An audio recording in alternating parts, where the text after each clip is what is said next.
Ridwin, terima kasih. Salam sejahtera dan salam rahmat.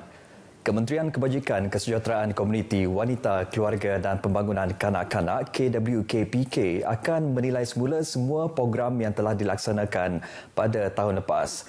Menterinya Datuk Seri Fatimah Abdullah dalam ucapan Tahun Baharu berkata, ia termasuk memperbaiki kelemahan untuk mempertingkat prestasi kementerian. Jelas Datuk Seri Fatimah Abdullah, Jabatan Kebajikan Masyarakat Sarawak JKMS telah berupaya melaksana fungsi membantu golongan sasar meskipun berdepan pandemik COVID-19. Bagi tempoh tahun lepas, JKMS telah menyalurkan perbelanjaan lebih RM176 juta kepada 52,785 orang penerima bantuan bulanan di seluruh negeri. Manakala bagi tahun ini, Datuk Seri Fatimah berkata bilangan penerima bantuan dijangka meningkat. Bagi golongan sasar yang tidak tergolong di bawah skim bantuan bulanan persekutuan, pihaknya akan cuba dibantu di bawah skim bantuan am negeri Sarawak. Sementara itu, Jabatan Wanita dan Keluarga Sarawak JWKS komited memperkasa kaum wanita dan keluarga melalui pemantapan program di bawah 6 teras utama jabatan. Antaranya memperkasakan ekonomi dan keusahawanan wanita Sarawak semasa pandemik COVID-19, mengukuhkan keluarga sejahtera, kepimpinan wanita Sarawak dan transformasi digital keusahawanan wanita Sarawak. Capaian perkhidmatan jabatan itu akan diperluas melalui penubuhan JWKS di Limbang dan Dalat, tambahan daripada 5 sedia ada iaitu di Kuching, Serian, Sarike, Sibu dan Bintulu. Dalam rancangan Malaysia ke-12, JWKS bakal melebarkan sayap ke Semarahan, Sri Aman, Betong dan Kapit. Manakala kompleks baru Wisma Wanita Miri akan ditubuhkan bagi memberi perkhidmatan kepada kumpulan sasar di zon utara Sarawak. Syarikat yang bertanggungjawab membina menara telekomunikasi di Miri khususnya di kawasan perumahan Taman Delight disaran supaya mencari lokasi yang bersesuaian untuk pembinaan tersebut. Menurut Ahli Dewan Undangan Negeri Piasau, Datuk Sebastian Ting Chiu Yu, ini kerana ia mengambil kira aspek keselamatan penduduk setempat di kawasan terlibat. Datuk Sebastian merangkap Menteri Muda Pelancongan, Kesenian dan Kebudayaan menjelaskan projek pemasangan menara telekomunikasi di kawasan perumahan itu dihentikan buat sementara waktu. Project at the moment will not proceed until a solution is found. Until a solution is found. I think this is important. Sarawak first, people must always come first. Datuk Sebastian ditemui pemerintah selepas meninjau kawasan pemasangan menara telekomunikasi bersama penduduk di Taman Delight Lorong 8 di Miri. Tambahnya, perkara sama telah disuarakan penduduk pada tahun 2019 bagi membantah projek tersebut dan projek telah dihentikan, namun beliau terkejut dengan pemasangan semula projek setelah dimaklumkan oleh penduduk perumahan berkenaan. Penduduk yang ditemui menyatakan bantahan dibuat ekoran mengutamakan keselamatan penduduk yang beriadah di kawasan itu. Kami sini memang untuk permainan punya budak selalu petang pun main dekat sini. Kami harap ini barang boleh alih lah. Bukan bermaksud kita tolak teknologi, tapi mungkin ada tempat yang lebih sesuai lah berbanding dengan tempat ini. Projek itu telah diluluskan oleh Lembaga Multimedia Sarawak bagi tujuan mempertingkat liputan komunikasi di kawasan tersebut. Memperbanyakkan aset agensi penguatkuasaan maritim Malaysia di zon Tanjung Manis diyakini dapat membanteras pencerobohan dan jenayah di perairan negara. Ke arah itu, Pengarah Maritim Negeri Sarawak Laksmana Pertama Maritim Zain Azman Mat Yunus memberitahu kapal maritim KM Semilang sepanjang 21 meter mula ditempatkan di zon Tanjung Manis hari ini. Kapal telah diputuskan untuk ditempatkan di zon maritim Tanjung Manis bagi meningkatkan keupayaan pengoperasian di zon maritim Tanjung Manis yang pada ketika ini hanya ada sebuah bot di sana. So jadi kita yakin penempatan yang baru ini akan dapat meningkatkan kemampuan zon maritim Tanjung Manis dalam melaksanakan operasi penguatkuasaan dan juga SAR, sekiranya berlaku sebarang kejadian di perairan Tanjung Manis.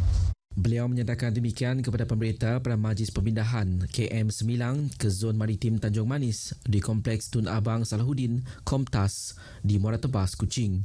Terdahulu beliau berkesempatan ke majlis pemakaian pangkat kepada 3 anak jati Sarawak iaitu pegawai penguasa maritim negeri yang baru berpindah tugas.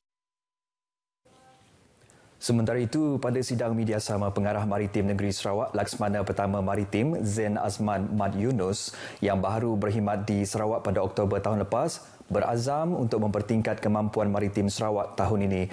Jelas beliau, Sarawak dengan keluasan perairan 239,000 km persegi pastinya memberi cabaran kepada operasi APMM yang mempunyai 15 buah kapal dan 15 bot yang ditempatkan di zon Tanjung Manis, Bintulu dan Miri. Hasrat saya lah, harapan saya bagi tahun 2021 ni adalah untuk memastikan KPI kita. KPI bagi Maritim Negeri Sarawak adalah untuk memastikan 5 aset setiap masa di keseluruhan perairan negeri Sarawak. Mana setiap zon akan menugaskan kapal, bot untuk membuat pengawasan. Dan hasil pemantauan kita setakat ini, kita belum kesan sebarang pencerobohan daripada bot nelayan asing, especially dia daripada Vietnam. Jelasnya tahun lalu, APMM Sarawak telah memeriksa 15,450 kapal melibatkan 71 tangkapan atas pelbagai kesalahan. Operasi Naga Timur dan Kuda Laut yang dilancarkan pada Jun dan Julai tahun lalu juga menjurus kepada tangkapan 11 bot nelayan asing beserta 97 kru kapal dan 5 tekong dengan nilai rampasan bernilai RM10 juta. Pada masa sama, Operasi Benteng Timur Laut ekoran pandemik COVID-19 telah mengusir 21 bot nelayan asing sejak 10 Disember. Manakala operasi mencari dan menyelamat APMM Sarawak merekodkan 20 kejadian tahun lalu melibatkan 225 mangsa dengan 12 maut dan 3 masih hilang, dengan sebahagian besar statistik ini merupakan daripada insiden Dayang Topas pada Oktober. Sementara itu, operasi khas Raja Laut juga masih berlangsung yang merupakan kerjasama dengan Tentera Laut Diraja Malaysia bagi memantau kedaulatan negara di Beting Patinggi Ali dari kapal penguasaan negara asing. Dewan Bandaraya Kuching Utara DBKU akan melaksanakan penstrukturan semula dalam tempoh terdekat dalam memastikan perkhidmatan lebih efisien kepada masyarakat di bawah pentadbiran organisasi tersebut. Datuk Bandar Kuching Utara, Datuk Junaidi Ridwan memberitahu penstrukturan semula itu merupakan pendekatan yang lebih holistik DBKU agar lebih tersusun selain menyediakan perkhidmatan yang lebih berkesan. Jelas Datuk Junaidi, sebagai agensi yang dipertanggungjawabkan memberi perkhidmatan kepada rakyat, DBKU perlu komited, berdaya saing, cekap dan berintegriti. Beliau mahu semua kaki tangan supaya terus bekerjasama sebagai pasukan dan ikhlas melaksanakan tugasan harian bagi mencapai misi DBKU iaitu mempertingkat kualiti kehidupan dengan mewujudkan persekitaran kondusif, penglibatan warga kota dan penyampaian perkhidmatan terunggul. Datuk Junaidi berucap pada Majlis Perhimpunan Bulanan DBKU di Auditorium DBKU Kuching. Dalam pada itu, beliau turut melahirkan penghargaan kepada petugas barisan hadapan DBKU yang terlibat sepanjang tempoh Perintah Kawalan Pergerakan ini. Pada majlis sama, beliau turut menyampaikan anugerah dan sijil penghargaan kepada kejayaan kumpulan DBKU dalam anugerah Kumpulan Inovatif dan Kreatif dan Lien DBKU 2019. Di Kuching, operasi mencari dan menyelamat SAR hari ke-4 mengesan seorang kaki tangan agensi telekomunikasi yang dilaporkan hilang di Laut Santubong masih belum menemukan kelibat mangsa. Usaha mengesan Samsudin Beden, 59 tahun, yang dipercayai jatuh ke laut itu menghadapi kesukaran ekoran daripada laut yang bergelora. Bagi isteri mangsa Rofina Haidir, beliau yakin suaminya akan ditemukan dalam keadaan selamat. Ini susulan penemuan bot mangsa pada pukul 1.20 petang Isnin lalu. Bot itu ditemukan lengkap dengan peralatan berhampiran lokasi mangsa dilaporkan hilang. Jadi kami rasa pelik sebabnya madah mun dari situ ke Lunduk yang madah dalam sejam lebih jemialah agaknya nak kira-kira jemialah. Jadi kami rasa pelik. Ya, jadi kami cuba call. Kawannya pun ada juga call, anaknya pun ada call. Saya dah jawab ni terus. Menurut Rofina, sudah menjadi rutin suaminya berulang-alik dari Sentubong ke Lundu dengan bot setiap kali bermalam di Kuching.